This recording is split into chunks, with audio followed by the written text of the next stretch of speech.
I'm going to treat you the way that you treat me. And that doesn't work with women. It doesn't. It does not work with women at all. Throw the golden rule out the window there, because, you know, here's a good example. Has anybody ever lived with like an OCD woman?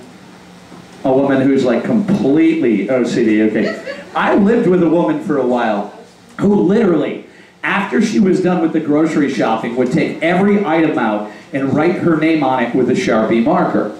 Every single item, and then put it in the fridge. Now, I wasn't allowed to touch anything with her name on it, that simple. And I always got yelled at for it. But my food disappeared with alarming frequency. So one day, I took her damn cottage cheese out right in front of her and started eating it. She goes, "That has my name on it. That's mine." I said, "Really? Half my groceries have disappeared. You eat my food." She goes, "Well, your name's not on it." I said, "There's only 2 of us in this freaking house. If your name isn't on it, then by default, it's mine. Process of elimination." And she looks at me and goes, "So?" And we got into this big argument about it, because obviously what is good enough for the goose is not fucking good enough for the gander in this situation.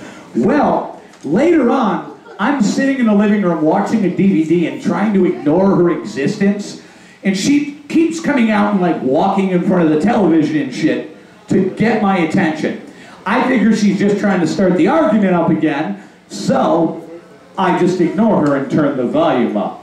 Then finally she comes out. It turns out she was feeling a little frisky, grabs me by the belt, and, you know, like, tells me to put the TV on mute. So I went ahead and I muted the television, and she gives me head, and I'm like, "Oh, okay." And then she looks at me, and she says, "So are you going to return the favor?" And I said, "Absolutely not." She says, "Why not?" I said, "Because you made it very clear earlier today that I wasn't allowed to eat anything of yours." And I was living by myself the next day. The funny thing was, I wasn't living by myself in my apartment. My apartment, by the way, I was on the lease. She looks at me and says, "Get the fuck out of my house." I was like, "It's my house. I pay the rent. I signed the lease." She goes, "Get the hell out of my house or I'm going to call the cops." So I took a magic marker out and wrote my name on the door. I said, "Look, it's mine!" And then I had to try explaining that to the police later on. She's like, "Look, he's a crazy person. He's writing his name on the door and the walls, and I don't know where he got that from." Like, "Just open the fridge. Look in the fridge. You'll understand, really." They didn't look in the fridge. The next day I was sleeping in my fucking truck and rubbing my wrists from where the handcuffs were chafing.